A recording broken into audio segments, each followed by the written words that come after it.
Hey everybody, how's it going? Today is February 22nd, 2024. It's a Thursday. You know what that means? Monster Strike news, and of course we are in the midst of a collab, so we've got some new details for said collab while we have it hot. So, Gundam Seed Freedom is active right now, and you have that active until the 2nd of March. And of course, because we had a certain reward not present yet, yes, we have a new Insidious Chokyukyoku quest featuring Aura, Gullveig, and Requiem there. Hopefully I spelled that all correctly. Not 100% sure about Gullveig, but that's the best I could find online. But she will be our Chokyukyoku quest, and it is the one and done Insidious type. All you need to do is clear the stage one time, and you will get a full max luck monster right away as a reward. Her stage will start on the 23rd of February and will last until the end of the collab on March 2nd. So again, clear it once and you're good. But that's not all. If you want a special reward, and this is the reward that you always look for to see if there's anything more coming with the collab, that's Striker's card featuring the Gundam Seed Freedom collab on it. If you are able to complete her quest with 2 or more non-gacha Sono top characters in your team, then you will get the 2 prizes on the right, the Gundam Striker's card, as well as another Gundam badge. And if you want a closer look at the Striker's card, here's how it looks like. Again, this is just purely, decorative. If you don't care about Gundam and you find this stage too hard, don't deal with the mission. I have passed on many missions on the past because I don't care about this and it wasn't worth the effort to try and finish. Right? It's just a mission. Right? Nothing, you don't have to worry about it. So that is the Gundam Striker's card, and we do get another new area with the collab. It's going to be the Seed Awakening missions. Basically, you will be taking on some kind of mission on the top, which will give you a reward. Good thing is you'll always have a success, but the question is whether it will be a regular success or a big success. And your rewards will alter, as you can see on the top. Now, you have the opportunity to pick the pilot that goes on that mission, but each pilot has unique abilities with them, which you're going to want to keep track of to make sure you maximize your rewards. But first, let's take a look at a sample mission. On screen here, which I believe is what you saw in the example screen here, is 2 possible results. The successful result is on the left, and it has a 60% chance of occurring. That reward will get you 3,000 soul points. On the other hand, if it's a big success, there's a 40% chance of that happening, and you will get one of the 4 super type scrolls you see there listed on the screen. Now, I was saying earlier that you can pick one of the 3 pilots there, Kira, Aslan, or Shin, as your pilot for this mission, and they will give you some additional modifiers to these rewards, which you might want to think about. And let's take a look at what these pilots can do. For Kira, he's the blue character, he's the one in the leftmost position. When you use him normally, if on success, just a regular success, you can use him one more time on that mission to try and get the reward again. If you get a big success, you will not be able to use him again. So keep that in mind.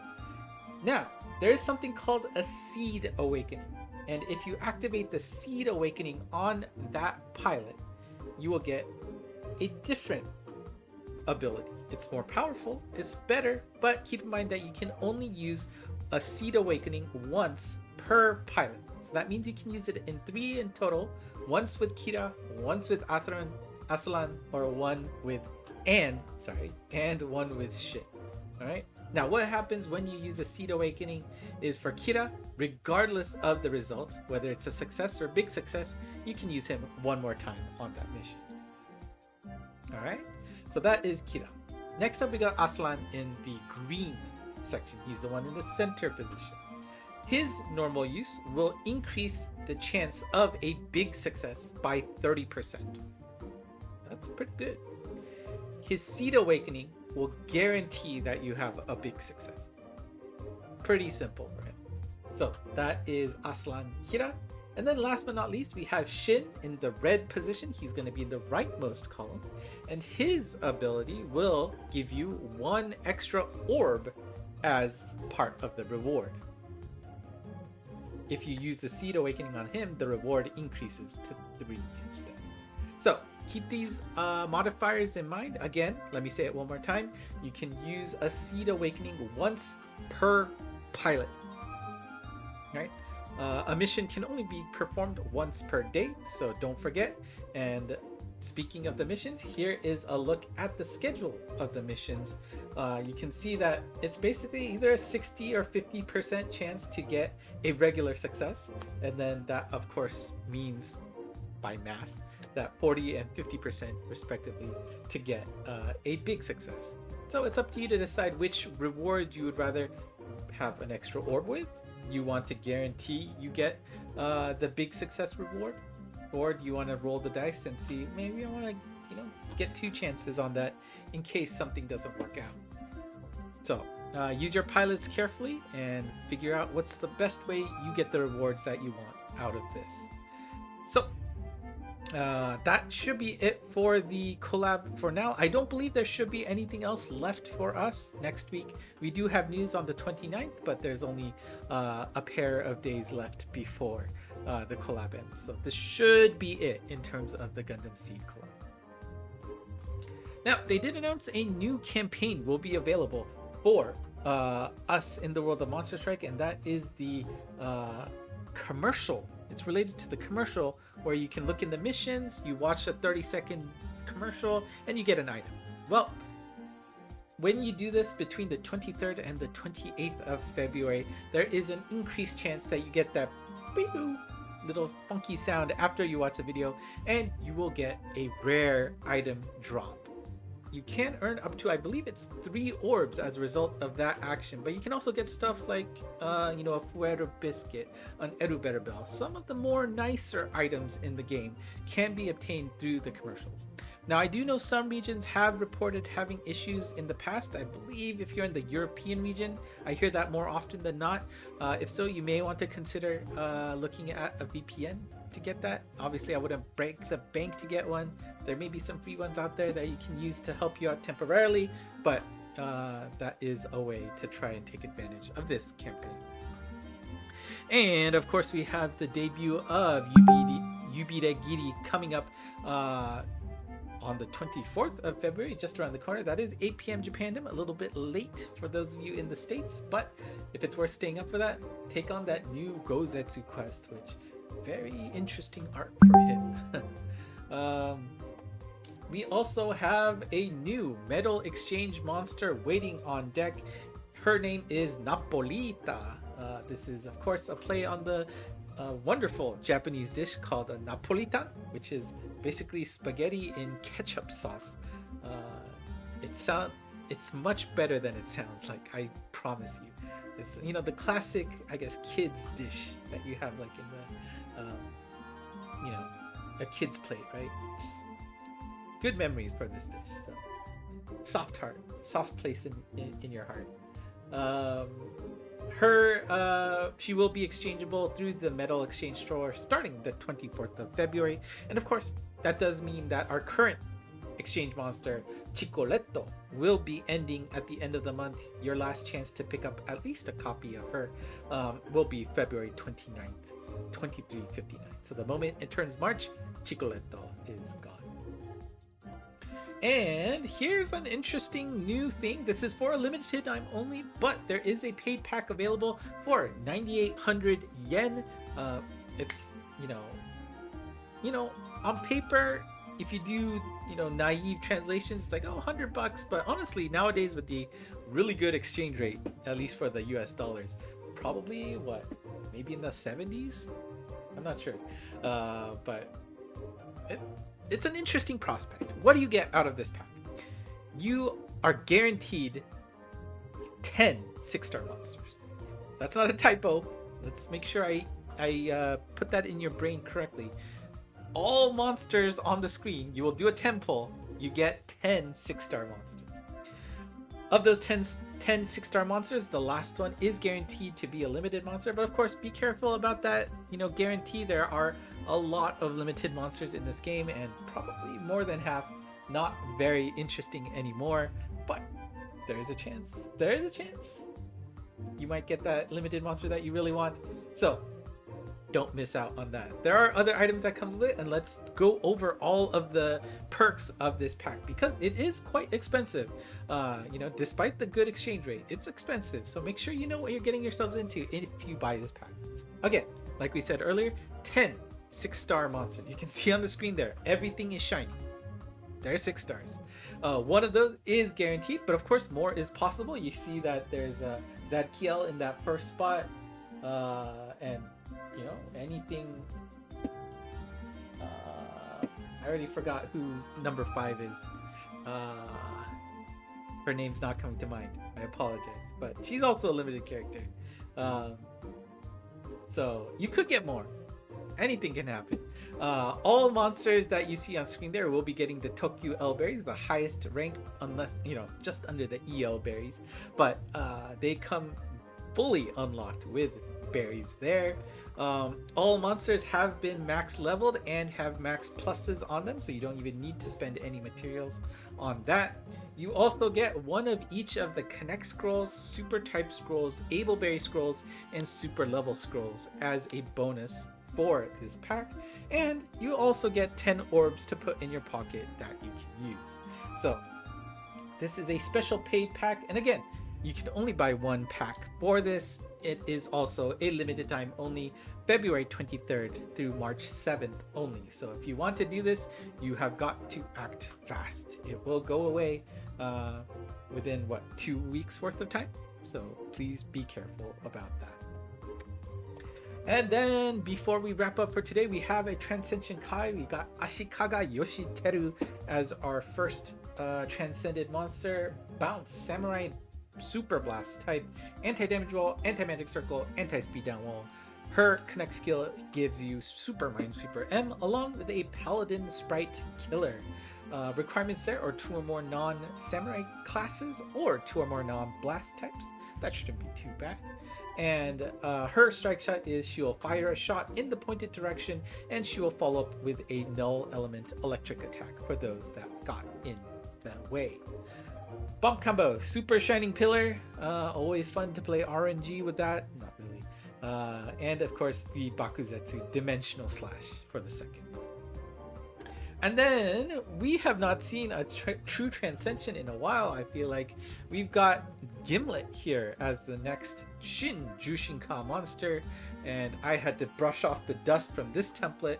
Hopefully everything is looking good. Yeah, some things are still off base because everything is like a little bit more scrunched and there's a lot more text in there, but I'll figure out how to make it better if they release more on a more consistent basis.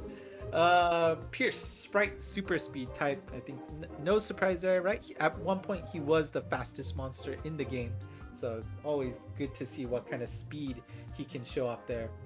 Super anti-damage wall, flight, all element resist, and long speed mode on his main abilities. He has on the gauge anti-magic circle, anti-transport wall, and strike shot turn reducer. For his shot skill, remember the shot skill is exclusive to Gimlet here. It activates every time he does an action except when he does a strike shot. Keep that in mind. I'm sure plenty of people died using Masamune without forgetting that shot skill caveat is in play. His shot skill is when he touches the 4th unique wall, he will put a healing on it for a set amount of turns. Not sure how many turns it will be, but it did say a set amount of turns, so at least one action it'll be up there, so the next player will be able to take advantage of it as well. The assist skill is very interesting. This applies to all non-true transcended friendly monsters, so not just it doesn't apply to other Gimlets, but it also does not apply to other Magias, for example, right? They need to be non-true transcended monsters, and they get a 25% reduction in water and null element damage.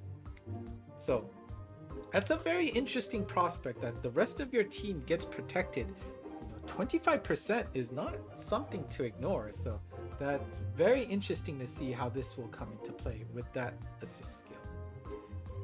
His strike shot, he will fire a shot in a pointed direction, and it will reveal and increase effectiveness of all weak points of that hit enemies from that shot. And I forget how many times it bounces, but one of the sin guilty forms has it, I think they said. So if you are familiar with that, that is what the strike shot is. And his bomb combos, Chozetsu, Pierce, homing 12. Again, I mean, not surprising. That's, the MO for this character. Would have loved to see, like, with Lorelei, a nice boost in that homing, but we're not getting that love apparently. Bump combo, Super Glow Sphere, which is always nice. And before we leave, there are just a few small things to talk about, not necessarily related to Monster Strike.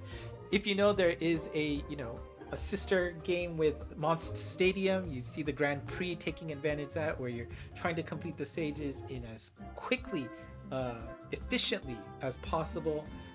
There is a ranking battle open beta available through that Monst Stadium. The Raudra Cup will be available. You have until starting February 28th until March 5th to participate on that. It's just online, do solo play, battle for the best times to complete the stage as fast as possible. And for those of you who will be in Japan between March 8th and the 24th, they will be opening a pop-up store on the 6th floor in Shibuya Parko. It's a rare opportunity to go and get some actual Monster Strike goods in person, since they've shut down, their official store. So if that's interested you, you're going to Japan while the sakura is blooming, good chance, why not go get some goods from the Monster Strike store. Do note that if you try to go between the 8th and the 10th, it will require you to win a lottery to be able to go in. I am sure they don't want to have any nightmare scenarios where people are overcrowding this place on the opening days, so be careful about that. But otherwise, free entry through the Shibuya Parko area, so I don't know, that would be pretty cool to experience that in person. And that's it for me today. Next week we get the rare 29th of February as the next news. So for those of one of my cousins, right, was born on the 29th, so we always joke that she's only like 10 years old or something, because actually I don't even know if she's gonna be 10 yet. So it's always a nice a unique day. So leap year this year, don't forget about that. That will also be Monster Strike Day, by the way, because obviously there's no 30th in February. And before we go, here are the lucky monsters for this week. Hopefully you have at least 3 to maximize your farming results. So that's it for today. Thank you for watching. If you have any questions, let me know in the comments below. All of these slides should be up on ENG Monst, so go ahead and flock over there to watch or review any of these slides again, or go ahead and watch this video again. I will not stop you from doing that. Like, subscribe, Twitter, I already just said that right now, and of course the Discord channel. Link to the server is in the comments below. Talk with other folks who love the game, speak English as well. Once again, if you're still here after 18 minutes, thank you so much for watching until the end, and until next time, bye.